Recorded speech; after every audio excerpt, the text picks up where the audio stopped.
Okay, so I'm gonna start recording a video on a binary search tree. I'll kind of in this video I'll probably go in English and try to explain everything in detail. And in this video, I'll first explain what trees are, what binary search tree is, and then I would go over this code.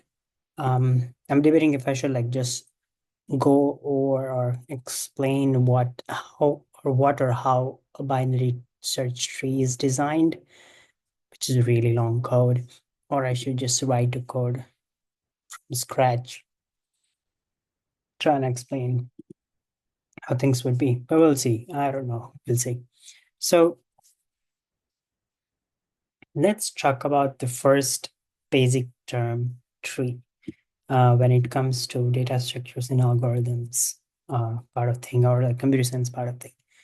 A tree is a data structure which has which is primarily made of nodes, or like a node is like this tiny object, as you can see here. This is like a representation of a tree.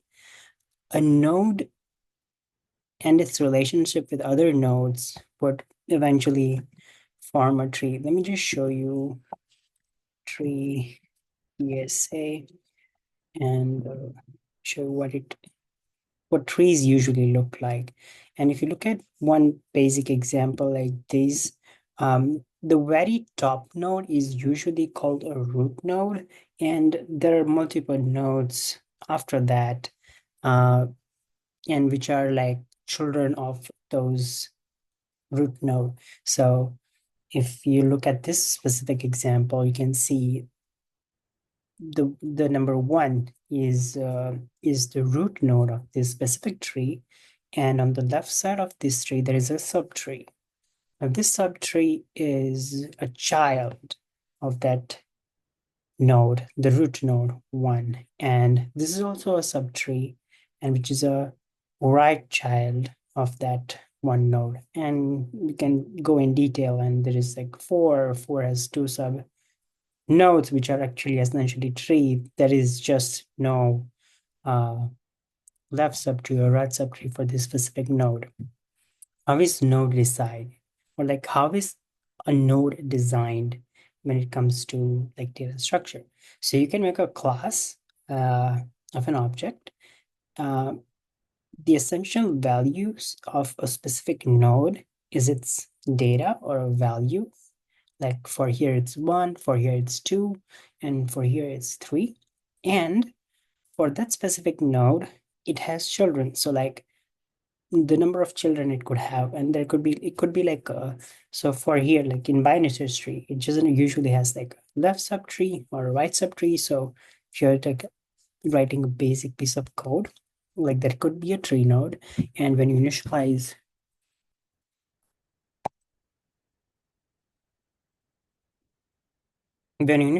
a tree, just hide my video. Okay. When you initialize a tree, it would have like a right subtree. For now, it's defined as none. Could be have left subtree, which could be defined for initially as none, but eventually we can add things to it. Now, this actually is an example of a binary search tree. But if you look at generic tree, let me see. Yes, this is what it looks like. Like it has multiple children. Like there's there is 1, 2, 3, and 4. Like this root has multiple children. Like, but when we talk about, yeah, here's a right example. This tree has multiple children, and which is essentially a tree. Like a tree could be anything. But when we talk about binary tree, binary tree is a tree that just has two children.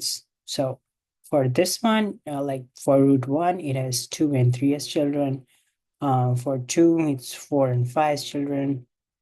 Or it could have just one child. It doesn't matter. It has to have like two children. But two or less. That's what it means. Or you could have no children, I guess. I don't know. It's the Bible. I don't know. I don't want to get into that. But here's the idea. There is a tree, which we can see here. There is a binary tree, which you can see here. There is, if you go one level deeper, there is binary search tree. Now, one of the key property of a binary search tree is that everything, everything on the left of this specific node is going to be smaller than that specific node, and everything on the right of the specific node is going to be bigger than that essential node. Now, let me just give you an example here. So this would be a binary tree because it has just one, there's like two and three, they're both bigger than that, both, one, and they're still like on, on either side. So which doesn't make it like a binary search tree. But if you look at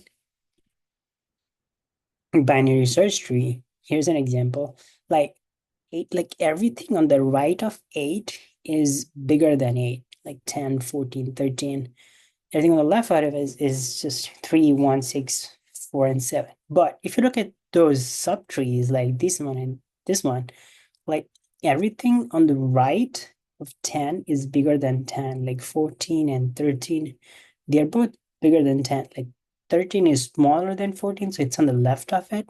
Like if you look at 3, like 6, 4, and 7 are bigger than that. Like they are like on the right of it, and like one is smaller than 3, so they're on left. So essentially, like that's the idea. A tree, a generic data structure which is made of nodes. Nodes would have like data, like a value to it, and they would have like a different kind of children, right?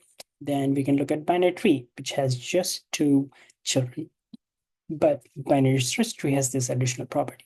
Now let's try to design a binary search tree, and we can look at the algorithm, and you can see what methods we have and like how to work with it, and yeah, we'll look at different things. So to begin designing a binary search tree, we'll be utilizing the class tree node, or like essentially a node.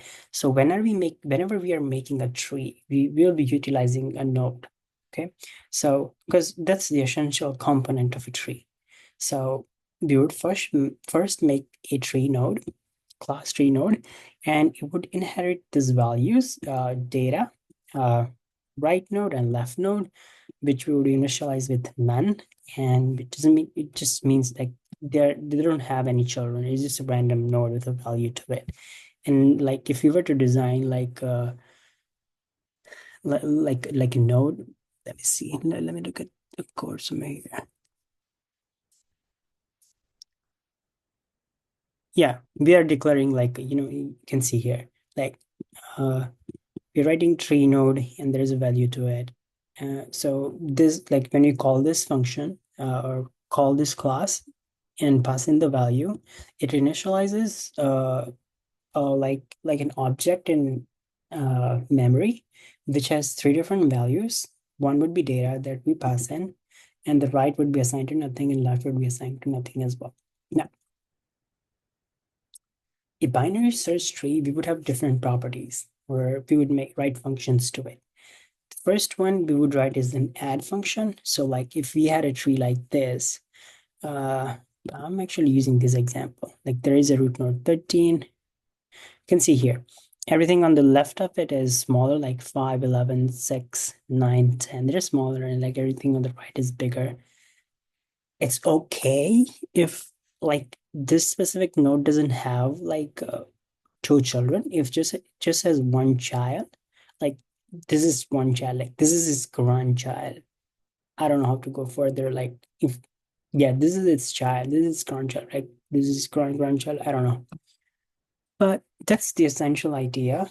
Um, like let's say, so it would have multiple functions. First one would be like adding a value to it. Like if you were to add 2, logically it would start with node and it would go 2 is smaller than 13, so it would go left of it, and it would go to 5, and if it's smaller than 5, it would go to left of it. So it would attach over here, right? So let's see. That's in what's in the back. Um, this is a visualization. I found this website. I think it's the University of San Francisco or something. Oh no, we'll see. So when we insert number 2 to this tree, what would happen? We would first create a node, start with start with 13, then go to 5, and then add 2. Now if we were to what should we add next? Let's try to add 4. So if you think about it, logic. No, yeah, let's add 4. So we start with here. It's smaller than 13, so it would go here. Then it would go here because it's smaller than 5. Then it would go here. So just speed up the thing. And okay. Now, if you were to add like, let's say 15, so it would probably go here. But yeah, no probably is right. Now, let me just, yeah, these things get complex because now like we would look into deleting certain nodes, and when we delete something, we would have to replace that node with specific thing. Like if we were to delete 11, we would have to return a new value to it, or we would adjust the whole tree. Yeah, we will go into detail of those things. But for now, there's inserting thing.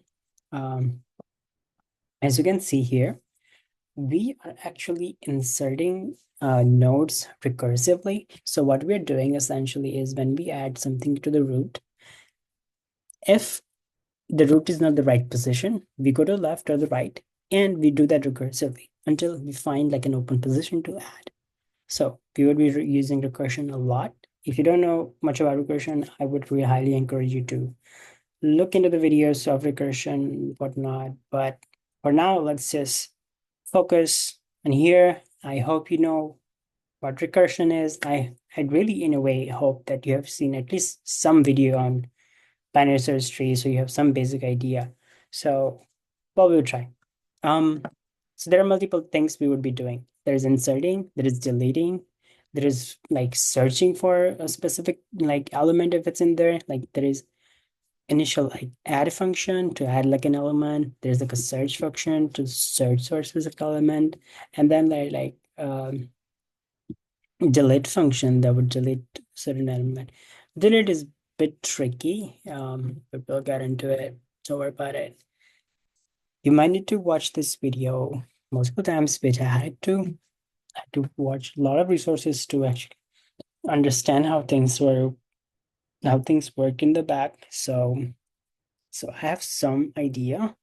Well, I have much better idea now, but like when I first wrote something, it didn't click. Essentially, the delete how the way of deleting like a function or deleting an element, it has multiple steps to it, because what we're essentially doing is like we are replacing it with a new tree. So we are returning like an updated tree to it. So it just makes things a bit more complicated. Um, well, let's just start with um, this basic idea that whenever we are designing a binary search tree, there are essentially two ways of designing trees. One, which I'm going to show you right now, which I think is the more in-depth or I wouldn't say proper, but just like more clear way of, or I would say more logical way of designing a binary search tree. Because my class begins with binary search tree, and we are doing things on that tree. But there is an alternative way to understand this thing is doing things with a node as a center of it, rather than tree as a center of it. This might sound really confusing, but a lot of YouTubers, a lot of YouTube videos I've seen, they they show the example with a node centric design of a binary search tree, and which I Yeah, I honestly believe it is much more easier to understand in the first lines, but the actual idea, like if you were to, you know, look into it, like what this thing essentially does, it's better to create binary search tree on your own for you to actually understand how things actually work, you know? Okay. So we would start with the add function.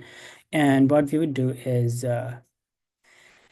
we would need to, so when we add something to the tree here, when we are adding to the tree, a tree, we are in a way, we're assuming that we're starting from the root, but we are actually passing the tree, but we're not passing the root. So the thing is like we have to begin at the root and we have to follow any kind of function recursively. So to design a binary search tree, you would to design like an add function for a binary search tree, you would have to have two functions like add, simple add and like add recursive function to make things make more sense.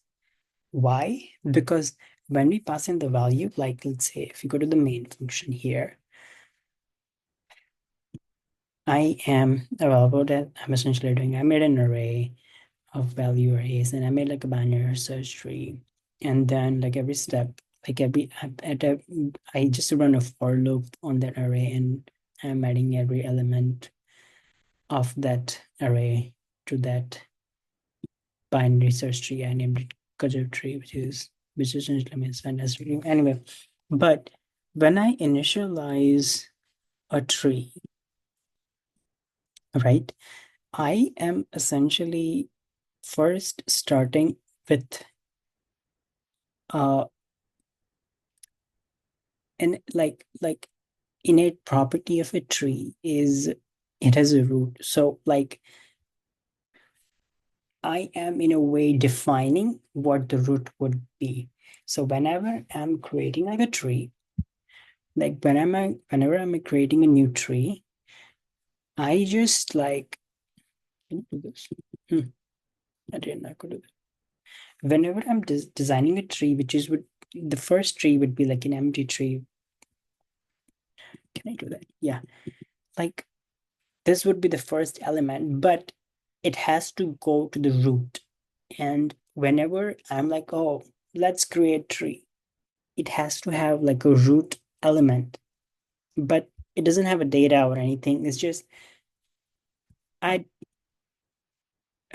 it would be like an object in memory, and we would have like an init variable named root, but it would be like pointing to anything or whatnot. But let's say, yes, like when we like create a binary search tree, it would look like this, but on the back or in the memory, like it would have be like an object, like a square object, and it would have like, oh, it has this property called root, and which is none. So that's what it would look like. When we add a function, when we use the add function, we first search that if the root is empty. If it's empty, we create a node and we assign that node to the root. If it's not empty, we call the add recursive function. We'll go into the detail of that. And then we pass in the root and the value to it. So when I was going through the example earlier, this was what we were doing. We were recursively going to the root and adding element to it, and we were deciding where to go based on the value and whatnot.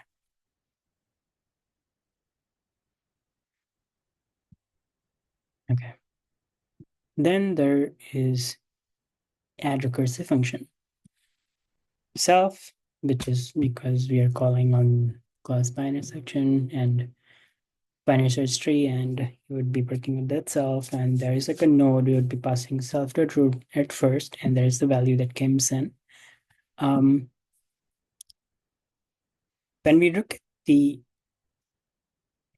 there's no way to forget. Okay. Well, the first element we would be adding is 13. So here's what happens. When we add 13, it just appears like this. But what happens in the back is if the node is none, which is self.root, which would always be in that function, which would always be the first call. If the self.root is none, what it creates is a tree node with a value of 13, tree node value of 13, right as none, left as none, and we are passing it back. So we are assigning self.root as this tree node with the value of 13. That's what happened in the back here. Now, if you were to add another element, what was the other element?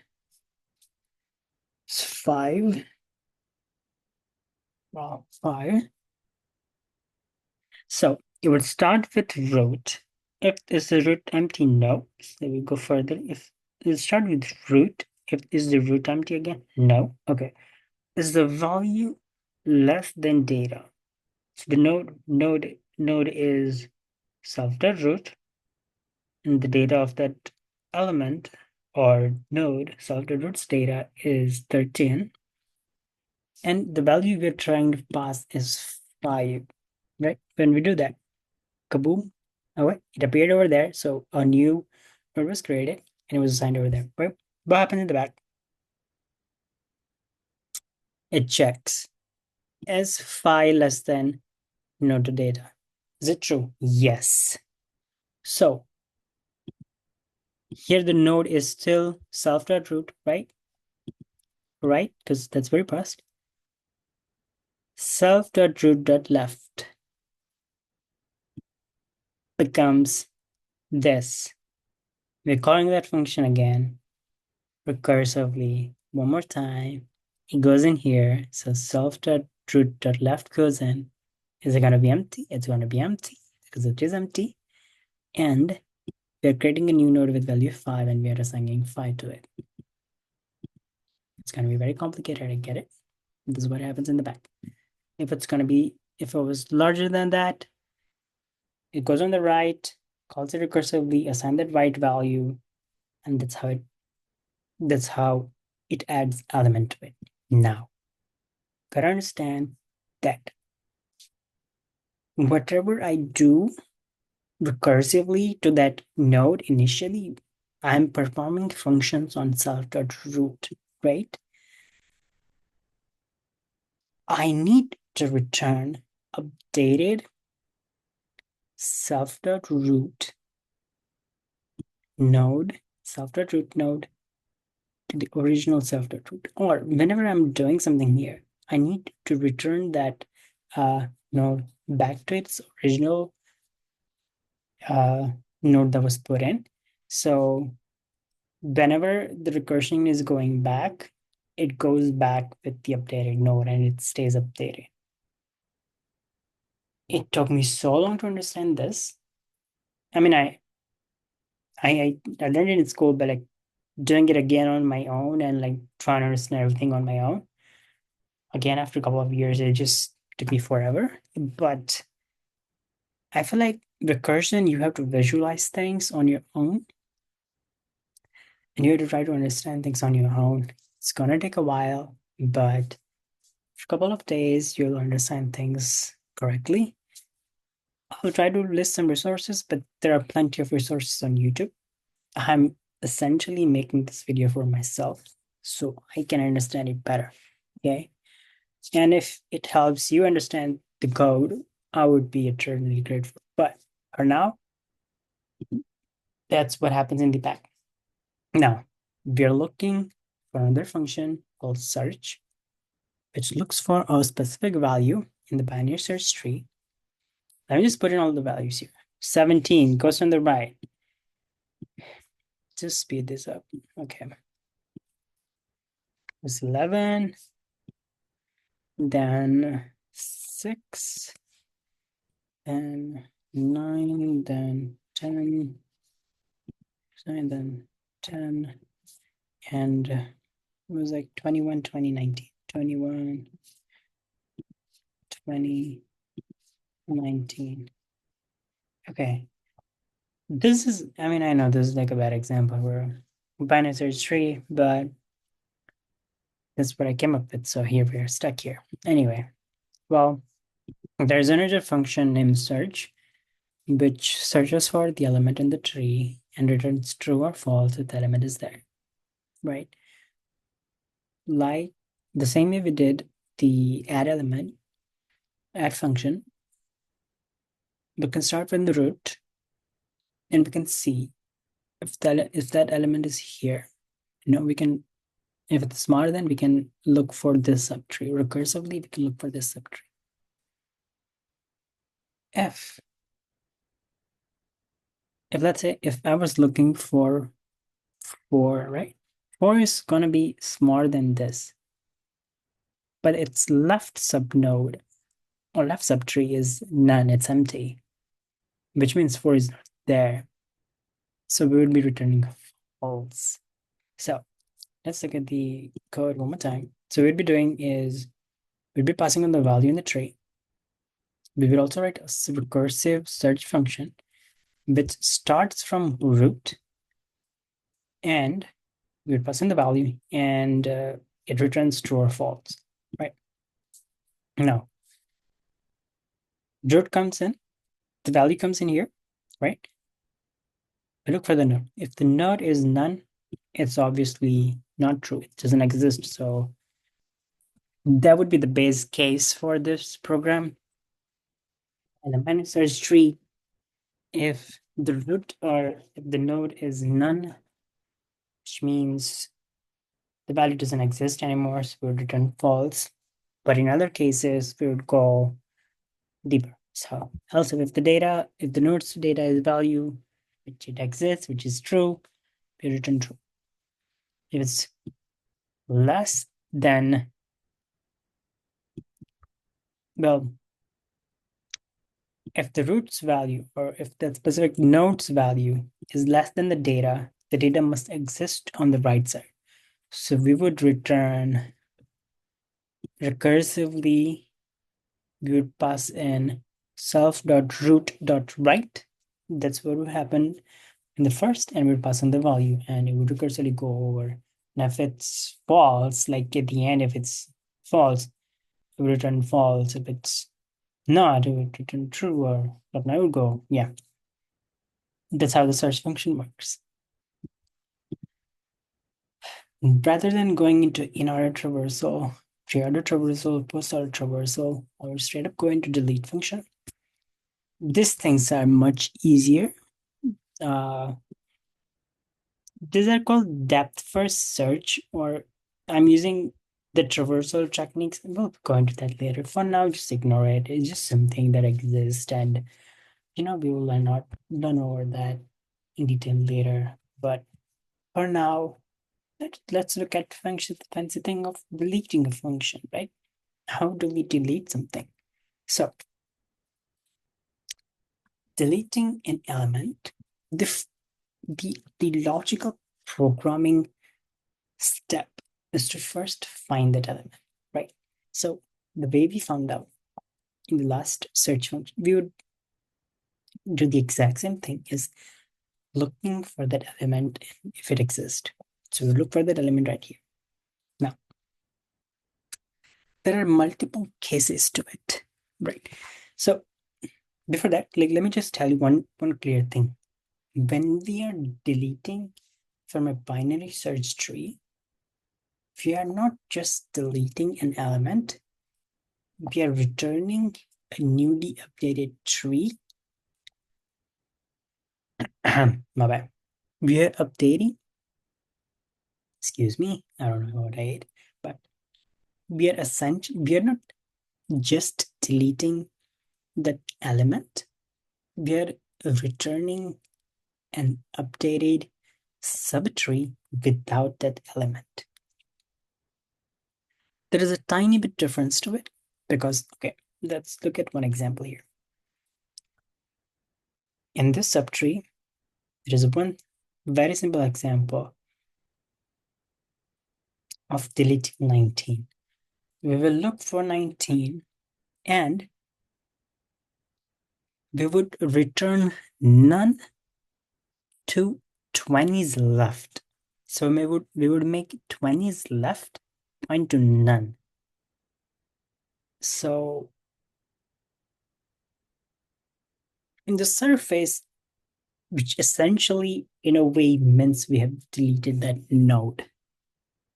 Now, why we are doing it is because, like, let's say if we were to return or we were to delete 20, right? We need to replace 20 with 19. So we need to update the subtree below it, or that specific subtree starting from 20. And we have to, like, we reorganize that subtree and return that tree in an effort to delete that element, right? Now, it's very easy to delete a single node with no children. We can just return none as a subtree. If a node, let's say here 20, has just one child, we can just return that one child. Instead of 20, we can just return a child, which is very simple. It doesn't matter if it's a left child or right child. We can return that child. And okay, let's look at an example here. If we were to delete 11, 11 actually just has one child. Like 6 yes, 6 has multiple children, but they're all connected, like we don't need to worry about those. We just need to return 6, right? And when we replace 6 here, it just functions properly. Like it just, yeah, it won't make much difference. It would always, like, see, you can, if you look at here, like everything on the right of 5 is already bigger than 5. So if we put 6 here, like everything on the right of 5 would always be greater than 5, right? Now the tricky part is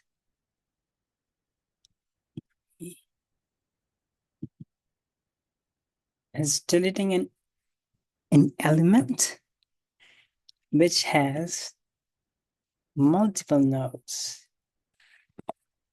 Or no, there's 2 nodes, right? Like it's just right. Okay. But it's not hard. Like, let me tell you, it's not hard. Because here's the thing. If you're in this tree, and let's say if I have to delete 5, which has 2 children, 4 and 11. So I need to replace 5 with something, right? That still satisfies the binary search tree property and return that updated tree again, right? Okay. So what will I replace 5 with that would still satisfy the property? Okay. It could either be the largest element on the left side. So I can put 4 here and it would still function same. Like if I put 4 here, like instead of 5, 3 is going to be smaller than it, and everything on the right of it is going to be bigger than it. Or like in 5, the smallest element on the left of 5, my bad, largest element on the left of 5, or the smallest element on the right of 5. So that would mean that would be 6. So you replace 5 and 6 here, let me show you. I don't know what it would do. Yeah, it replaced 4. That's property. Let me, yeah. I'm glad it went back. Anyway, yeah, so that's what it essentially did. It may look complicated for now, but try to understand this. I don't know how to explain, but let me just look at the code. Okay. We are deleting it. We're calling a delete function on a binary search tree and we're passing in the value. We have to start with the root and we call the recursive function that starts with root and it returns an updated tree with that root and assign it to the root. Okay. So that's what we are essentially doing. Right? That's why we are returning it. Okay. So after root goes in, value goes in. If the node is none, we return none as we talked about. If like let's say if we're deleting something and it doesn't exist, we return none. Right? Okay. Now the first part, what we are here doing here is we are trying to go to that specific point where we need to remove the function. So if the value is less than node, we go to the left, right? We make left out node and we call the delete function on the left tree, right? And we return the updated left tree on the node over there. And we do the same thing on the right side. We call the recursive delete function, the same function again on the right side with that value if it's bigger than that. The else comes in when the node dot data is equals to value. So the first case as we mentioned, if it's a single tree, like if it's a single child with if it's a single node with no children. So if node dot left is empty and node dot right is empty, we return none. So if we were to delete 19, we just return none. Instead of 19, it would be none. So deleted none. Like I deleted 19, but it returned none. So now 20 is not connected to anything. So yeah, so it would essentially be returned here. So it would not connect with anything. There are two cases with just one single node. So if left is empty, we return the right node because it's just one child. Right is empty, we return the left node. Now here's third case. None of that works. This is everything inside the else. We find the minimum value, store that minimum value in the arrow to minimum function, find min value. Pause the screen if you want to look how the find min function works. I won't go into details of that, but for now, let's look here. Found the minimum value.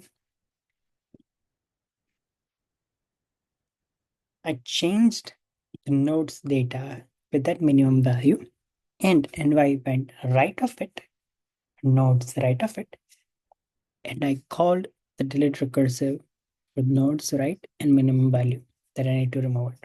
This is also essential because what would happen is that the right of it, like, yeah, if I'm trying to delete 11, what it essentially does is looks for, well, if I'm trying to delete 5, it looks for the largest on the right, so which would be 12.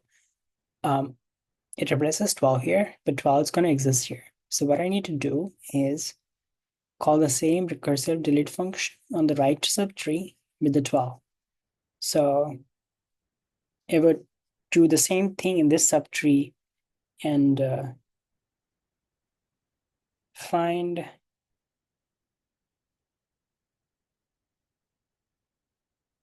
yeah, 12 is going to be like a single node, so they're going to return nothing They're going to return none. It's going to act that way. Yes. Now, after all this, we need to return node. And our node at the end is going to be the self.root. So we, at the end, need to return self.root. And that's how this code works. I will try to put my GitHub repository. Let me just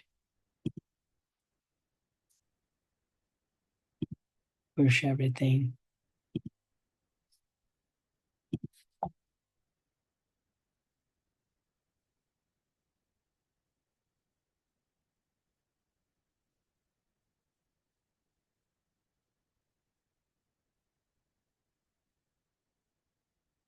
I'll post this code. So if you like it, you can go into detail and look through it. So I'll post the link in my description. I mean, let's run the code. So what's wrong here? I don't know.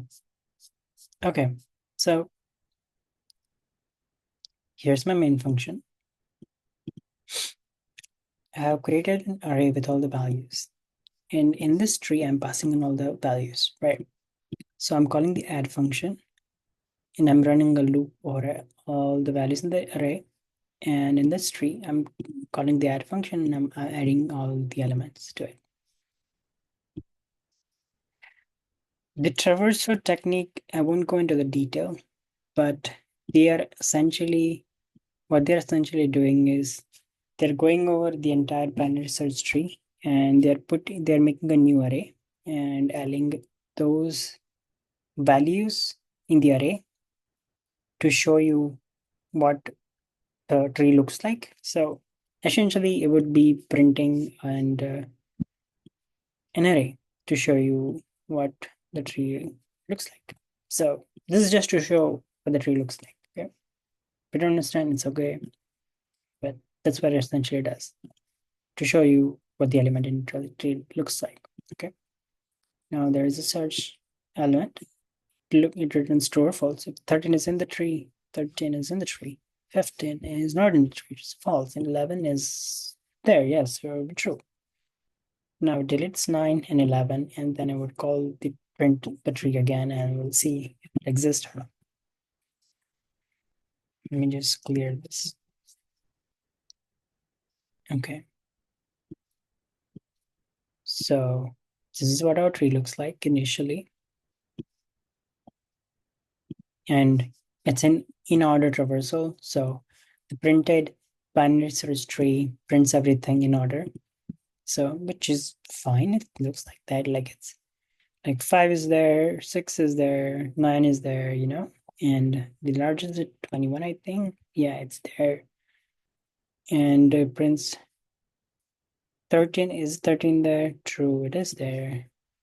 False and true. And then when we remove 9 and 11, it removes 9 and 11 and it prints the existing tree. So my code does work. I run this shit through ChatGPT a lot of time to understand what things I were doing wrong. Yeah, I I I hope I didn't confuse you a little more, but if some of it helped you, I'm grateful. If you still have questions, just put it in the chat or in the description. I'll try to answer, I guess. Yeah, I mean, yeah, why not? Well, thank you for watching, I guess.